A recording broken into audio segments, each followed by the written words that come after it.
Hola, ¿cómo están? Qué bueno que me estén acompañando nuevamente. El título de hoy es Controlemos la ira. La ira es una emoción que se genera cuando tenemos insatisfacción con una persona o con situaciones que están sucediendo. La ira puede destruir la comunicación, romper las relaciones y arruinar tanto el gozo como la salud de muchas personas. En ciertas ocasiones es válido sentir ira, como cuando hay injusticia. Es malo sentir ira cuando no la controlamos o no hay razón justificada para enojarnos. La ira se vuelve pecado cuando está motivada por el egoísmo. Efesios 4:26 dice: Airaos, pero no pequéis, no se ponga el sol sobre vuestro enojo. Dios se enojó con los israelitas por adorar el becerro de oro que crearon en vez de adorarlo a él. Éxodo 32, del 1 al 14. Jesús se airó porque los judíos no respetaban el templo y lo habían convertido en un lugar de negocios en vez de ser un sitio para la adoración de Dios. Juan 2, del 13 al 17. La ira incontrolable perjudica tanto a la persona que la siente como a quienes la rodean.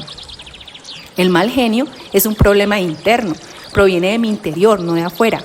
Los demás pueden decir o hacer cosas que me incomoden, pero nadie puede hacer que yo pierda el control. La ira puede frustrar los propósitos de Dios. El enojo activa tu zona cerebral más primitiva, es decir, que cuando estás enojado estarás en desventaja para razonar, atender la información, deducir y actuar razonablemente. No nos ayuda a actuar con inteligencia. Proverbios 29:22 dice: La gente que fácilmente se enoja siempre provoca peleas. La gente violenta comete muchos errores. Caín sintió una ira incontrolable cuando Dios prefirió la ofrenda de su hermano Abel. Sintió tanta ira que lo llevó a asesinar a su hermano. La ira del hombre no obra la justicia de Dios. Santiago 1:20.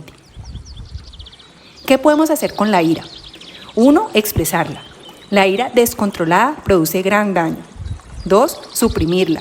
Cuando las personas se guardan sus sentimientos de ira, esto genera heridas y termina en amargura y resentimiento. No tiene sentido intentar fingir que no tenemos ira. Y 3. Confesarla. Hablar con Dios acerca de los sentimientos de enojo. Esto es una buena forma de desahogarse y no pecar. Dios nos conoce muy bien. El solo estar en la presencia de Dios nos ayuda a calmarnos. En ocasiones nos damos cuenta que lo que nos molestaba tanto en realidad no era tan importante. ¿Qué hacer para controlar la ira? 1. Reconocer que la ira incontrolable es una debilidad. 2. Aceptar nuestra responsabilidad. 3. Calmarnos antes de cometer errores graves. 4. Si es posible, retirarnos antes de que la ira estalle. Luego, cuando las dos partes se hayan calmado, tratar de solucionar las diferencias. 5. Informarnos sobre la situación. Escuchar todas las partes involucradas antes de sacar conclusiones. 6. Pedirle a Dios sabiduría, discernimiento, dominio propio y que nos llene de la paz que sobrepasa todo entendimiento humano. 7. Tomar distancia de las personas o situaciones que nos están generando la ira incontrolable, siempre que esto sea viable. Y 8. Tratar de solucionar los problemas lo antes posible, que no se ponga el sol sobre nuestro enojo y en cuanto dependa de nosotros, trata de estar en paz con todas las personas. Romanos 12:18. Debemos solucionar nuestros problemas dialogando y siendo honestos.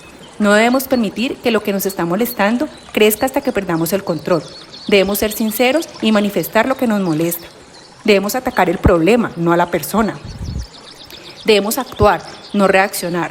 Reflexionar antes de hablar, recordando que la blanda respuesta calma la ira, mas la palabra áspera hace subir el furor. Proverbios 15:1.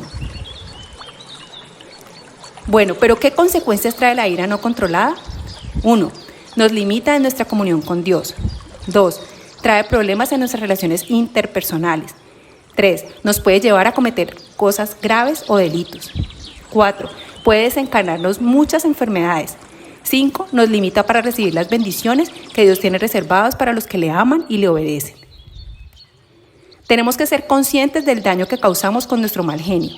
Conquistar nuestro temperamento no es algo que suceda de la noche a la mañana, pero pidiendo ayuda, por medio de la oración, la palabra de Dios y la comunión con el Espíritu Santo, se puede aprender a controlar la ira. Bueno, vamos a hacer una oración. Amado Padre Celestial, yo te doy gracias por este día.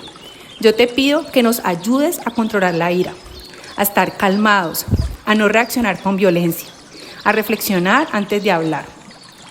Inúndanos de la paz que sobrepasa todo entendimiento humano. Te amamos y hemos orado en el nombre del Padre, del Hijo y del Espíritu Santo. Amén. Fue un gusto haber compartido esta reflexión con ustedes. Soy Valeria Giraldo y esto es Aliento Diario de Vida.